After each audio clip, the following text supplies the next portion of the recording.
Havok is the next card that's going to be joining Marvel Snap. A 2/0 after each turn you lose 1 max energy, and this gains +4 power. This is the highest single card scaling we have ever seen in the history of Marvel Snap. That still raises the question, is Havok a snap or a pass? So we're going to find out. We're going to break it down because it is snap or pass time with Drewberry. And we're going to go over mechanics, counters, all kinds of deck lists that I brewed up for you guys. These spotlight caches. It's going to be a good time. Stick around. And I'm going to show you how this card actually scales over the course of a game. So I'm going to do my best to use examples and break down how this card actually works, because I think it's confusing, man. Like, a lot of people didn't even know how it was going to work when it was DATAMINE. It was back and forth. Is it going to constantly give you less energy? Is it only going to be affect one turn? We have a lot of developer confirmations. I'm going to break it all down for you guys here today, but let's start with the spotlight caches on the far left there. You got Nico Minoru, a Series 5 card, and Legion, a Series 4 card, and Havok himself is confirmed to be a Series 4 release, meaning he's only going to cost 3,000 tokens. And if you were to open up spotlight caches this week, well, it's not all that valuable now, is it, compared to other weeks? Especially with Legion being there, being a Series 4 card. You could essentially buy Havok and Legion for the price of one Series 5 card and save your spotlight caches for another week. So it's a difficult choice because, you know, while you'd think, oh, well, it's an easy pass. Well, Nico is one of the best one drops in the game. She's also Series 5, which means she's expensive to acquire with tokens. And as far as I know, she is not being released or put in future spotlight caches for the foreseeable future, for the next like 2 months.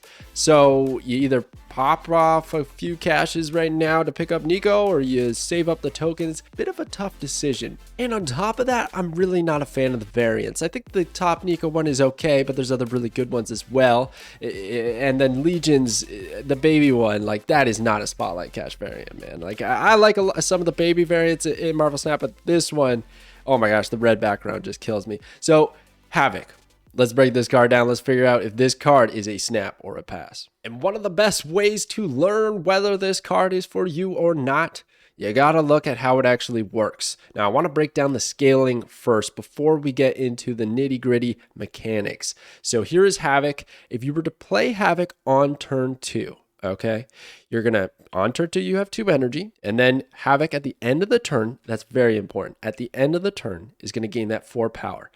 Then he's going to deduct an energy, a max energy point from your total.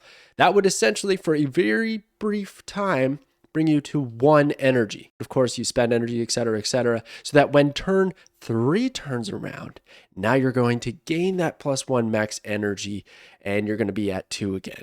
So there's this constant offset, but there's always that end of turn trigger, and we're always gaining that +1 energy at the start of every turn. So as you can see on turn 2, if we played Havok on turn 2, by turn 7 with magic out there, limbo, or anything like that, you're looking at still, you only have 2 energy to spend on turn 7, but your Havok is going to be 24 power by the end of that turn, okay? Turn 4, turn 6, it's all the same. I just wanted to show the scaling if you were to wait and play that card on turn 4 or on turn 6. As you can see on turn 6 with limbo out there, it's not a bad play.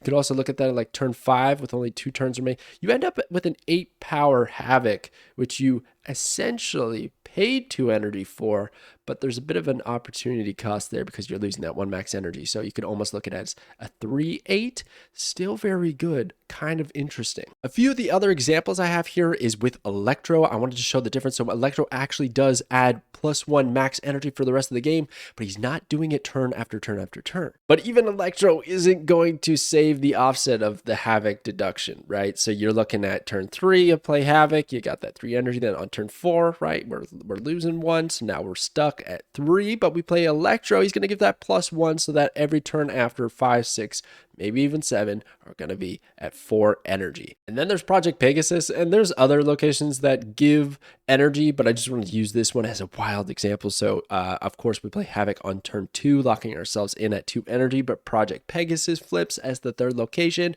+5, we got 7 all of a sudden, and then the next turn we're going to go straight back down to 2. Now the more interesting scenario is when you have 2 Havoks on your side of the board. What's going to happen? So let's say we played Havok on turn 2, and then we played Havok on turn 3. Well, all of a sudden, we're losing more energy per turn than we're gaining. But here's the thing that's important to note is that you're always going to get that +1 at the start of the turn. And because the Havocs are triggering at the end, we will always guarantee to have at least 1 energy to spend every turn following. That's not a whole lot that you can do with just 1 energy, but hey, it's something, it's there. And your Havocs are going to be scaling out of control, especially if we do it in this turn 2, turn 3 scenario. You end up with a 24 and a 20 Havoc. That's pretty good, but is it worth it? Oh, I do not know. Let's go into a few more details of the mechanics of this card. All right, so some of this might be a little repetitive, but just to clarify, if you have multiple Havocs on the board, you are going to have a decrease of max energy per turn. Kind of brutal. Maybe okay with some good scaling. Who knows? You could be there could be like Moon Girl shenanigans where you play Moon Girl on 4 and then 2 Havocs on 5. And yeah, you're going to only have 4 energy on turn 6, but you'll have those Havocs scaling at a pretty high ratio. And then also, maybe 4 energy is all you need on that final turn. Who knows? I don't think that's that good, but it could be something. Then does not gain power unrevealed. I've seen that asked a couple of times. Like, can you get around the energy loss, but still get that power? No, it has to be a face-up card to activate the trigger. So while if your Havoc is hidden behind Invisible Woman or in the Dark Dimension, yeah, you're not going to lose that energy, but you're not going to gain that power. So not so great. Now we have had it confirmed that you do actually get +4 power at the end of the game. So maybe it's reasonable, but then you're looking at a 2/4. I don't think that's even worth it at all. There's just so many other cards that you could put in your deck. So there you go. I hope that clarifies how this card is going to work and give you a few examples of what it'll look like if you do play it. If you have any questions, let me know in the comments below. I always am happy to try and help with those specific questions or reach out to the devs to try and find those answers. I will do my best. But here's some of the pros and the cons that I see when it comes to Havok. So one of the coolest things, honestly, I think about this card, which kind of makes me excited about it, is that it has the highest scaling ever in Marvel Snap history. I've been covering this game for well over a year now, and we have had a lot of cards released. We've had a lot of cards change, nerf, buffed, etc. But we have never seen a card scale at +4 power. Like, that's insane. And here's the other thing that makes me think, could he be really good? If he's got +4 power scaling, all the cards that had +3 have pretty much been nerfed in recent memory, I would say. You're looking at like Silver Surfer, Elsa Bloodstone, even Devil Dino used to get +3 power for every card in your hand. Like there's a lot of scenarios where +3 was too much for Marvel Snap with how small the numbers can be and or how multiplicative or exponential, etc. Like you got to kind of be very picky with the scaling on certain cards. Now, those cards don't necessarily have a downside, especially not a downside of Havok's caliber, but it's interesting. It's when you weigh the downside versus the scaling, it becomes a very interesting balance, but we're going to get to that in a second as well. Probably one of the best applications of Havok, which I am most concerned about, especially being like, I love Junk. I've been playing it for like the last 2 months nonstop, and the Viper combo seems disgusting. Because let me just clarify basically what this does. You send over Havok to your opponent's side of the board. You lock them in at whatever energy total they were at that given turn. So if it's turn 3, you have Viper over Havok. They're only going to have 3 energy on turn 4, turn 5, turn 6. That means if they were running any 4, 5, or 6 cost cards, not only can they not play them, not only are they dead draws, but you might as well have just destroyed them because you just can't do anything with them. They might have a handful of those costed cards and they can't do anything. Like that is so completely devastating. That's got to become probably the #1 insta retreat. It's got to be. It's just so nasty, and it's not that hard to pull off. A turn 2 Havok into a turn 3 Viper. Yeah, you're gonna lose 1 max energy, but you're good. You can do that play. You'll have the sufficient energy to do so, and your opponent's gonna be locked in, and you probably brought a deck to the table that is fine with that play. So that's nasty, dude. That's just alarming on a lot of levels. So we'll see if that actually becomes a problem. But yeah. Watch out for Viper Havok. And lastly, and a pretty important point I want to put home here is I think that Havok is best played on turn 4 or turn 5 as a late game option. Not necessarily early game. I know earlier I was using a lot of examples with Havok on turn 2, but that's dangerous, man. Let's not be doing that every single game. I mean, unless you're going to play Viper, I think the best time to play Havok is later game, because you can look at a turn 4 Havok, which ends up with 12 power by the end of a natural game, turn 6 finish. And you got 12 power, you play it on turn 4, then turn 5 and 6, yeah, you only have 4 energy, but maybe you only needed to play 1 or 2 cards, or one of those 4 costing cards like Shang-Chi, for instance, right? Usually on turn 6, if you want to make a Shang-Chi play, it's going to swing and win you the game. That happens a lot in Marvel Snap. And sometimes when you make that play, you would like a little bit more power, whether it's like a Jeff or whatever else that costs 2, and you can put it out there just to coincide with your Shang-Chi play. But not all the time. And if we know we're going to get the power from Havok, then just straight up playing Shang-Chi to swing a location is probably going to be good enough. Or maybe a Darkhawk or something like that. Watch out, Blop. But you know what I'm saying? Like, I think that could actually, there's a world where that play could coincide into a victory at the end of the game, because the scaling is so enormous on this card.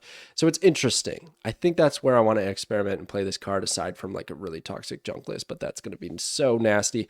Let's talk about some of the cons. I don't know if you guys knew this, but just as a quick heads up, energy is a pretty good thing to have in Marvel Snap. Typically, you like an abundance of energy. You want all the energy. You want energy for days. And this guy's actually trying to take it away from you. So, you know, I don't know if it's going to work out, but that is a very nasty side effect to this card for that crazy scaling. I mean, we do not want to be losing energy, and in such a crazy way, because it's not even just 1 per turn, it's more than that. Let's now talk about the most important note with this card, and that is the opportunity cost that is lost when you play Havok early. Or I guess not even early. Okay, so a really great point that a lot of people made in the comments when I made this DATAMINE video for this card is that, yeah, okay, you know, you play Havok on turn 2. By the end of the game, turn 6, you got 20 power. That's a 2 for 20. It looks great on paper, but it's not actually just 2 for 20. Now, is it? It's significantly more energy, because on turn 3, yeah, you only lost 1 energy, but then turn 4, you lost 2 energy. We're at 3 now, and you paid 2 to get this card. Okay, so let's continue the scaling. On turn 4, now we've lost essentially 3 energy. Turn 5, 4, and then turn 6. I don't even know. I lost my math. I don't even think I said that all right, but you get the idea. In the end, it's like 12 energy. It's like 12 energy that it cost for Havok, and you ended up with 20 power. That's not a very good ratio. You know, like there's better cards that scale better than that. So when you look at it that way, it's not so great. Maybe that's not the way you want to play Havok. Maybe Havok isn't quite worth the cost. Even if we were to use a turn 4 example, I can do the math on this one, no problem. Okay, so we play Havok on turn 4. Turn 5, we're gonna have 1 less energy. Turn 6, we're gonna have 2 less energy, because we're only gonna have 4 to spend. That means the 3 lost opportunity cost energy that we lost, right? And then the 2 to spend cost 5. That's 5 energy essentially that was consumed by Havok. And Havok himself is going to be 12 power. Does a 5/12 excite you? Maybe. Hey, that's not bad, but it's still kind of sketchy.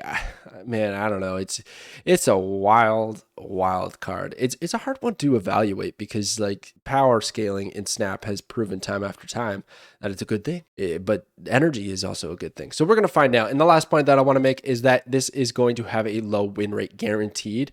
And you might be thinking, oh, well, no, it could be good, Drew. No, I'm not even talking about the card. I'm talking about the pilot. The person using this card is going to use it in such stupid ways. There's so many people that are just going to throw this out without realizing that it's going to consume all their energy and they don't have plays afterwards, that I just cannot foresee this card having a good win rate from the statistics. In the right hands, I'm sure this card could excel. But in the general population of Marvel Snap, there's going to be a lot of problems. It's going to be a lot of fun.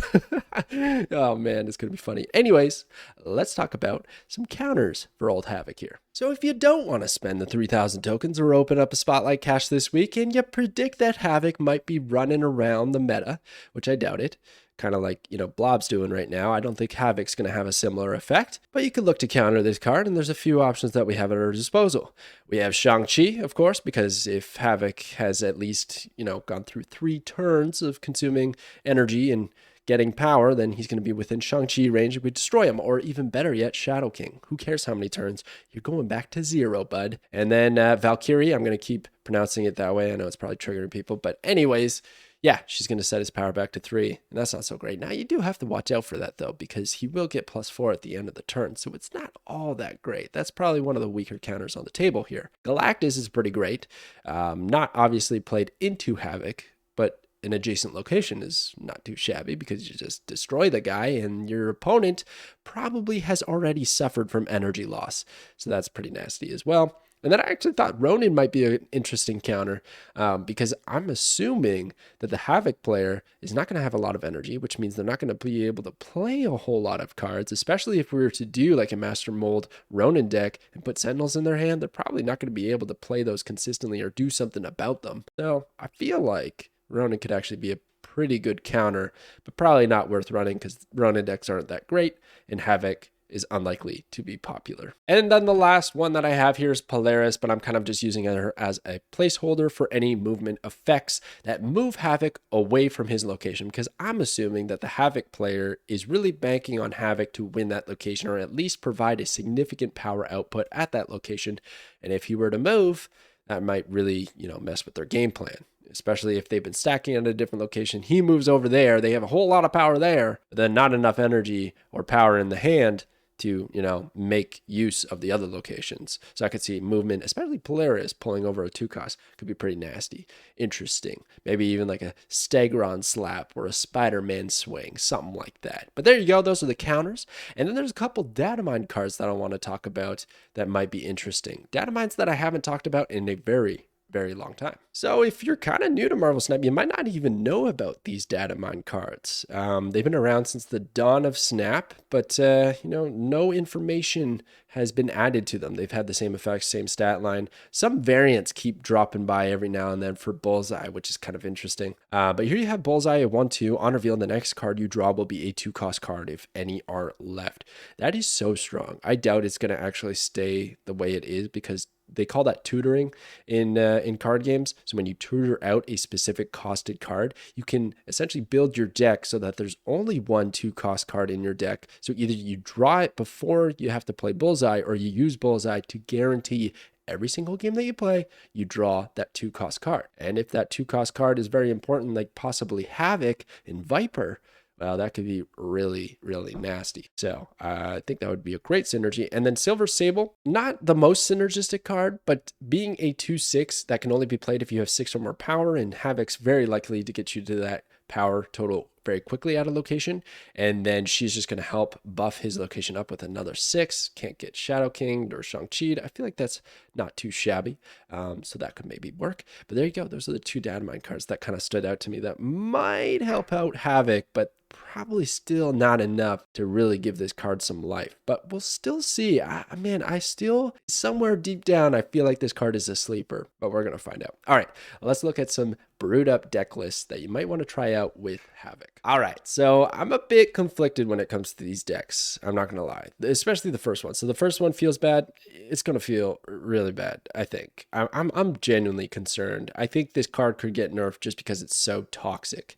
Viper and Havok, man, that's one of the nastier. I mean, we've seen like Electro and Viper, and that's why I have them in that deck as an alternative. If we don't draw Havok, then you Viper over the Electro. And that has been pretty nasty and it gets people to retreat a lot, but at least Electro costs 3 and it just seems a little bit more manageable, right? It's like, okay, I can only play 1 card per turn, but at least I can do something about the Electro, or I can still play my higher costed stuff. Vipering over a Havok is just nasty. So that's basically the deck, and then the rest is a junk list. And then obviously if we send over Havok, we want to do something about it. So we got Shadow King in there to bring his power down to 0, or Shang-Chi if we don't draw Shadow King to destroy him, because he's probably going to have too much power for us to deal with. That's essentially the deck. And then the other one I want to talk about before I get to the more interesting one is Energy. Question mark.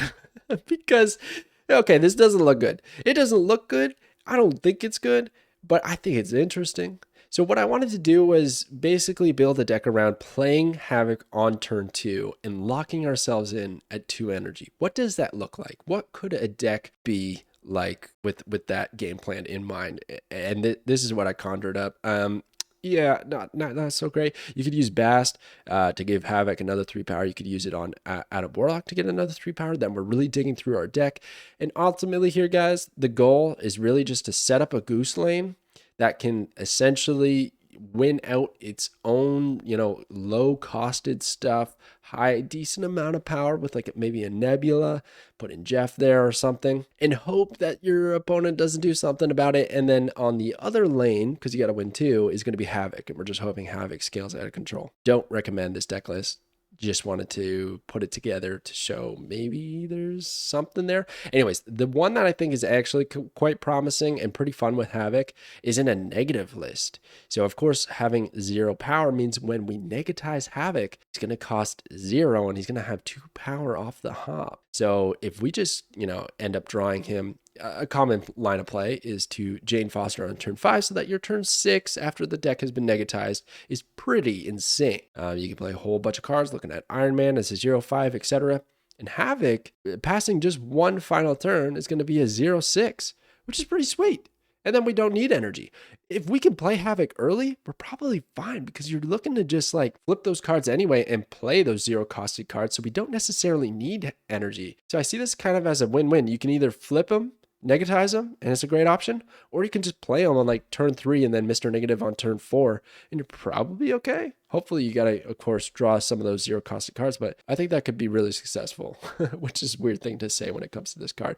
Okay, is this card a snap or pass? Let's talk about it. I really wanted to say it's a snap, guys. I know I said Blob was a pass, and people are probably upset about that. I would always lean towards a pass unless I think the card is going to be an absolute banger. Okay.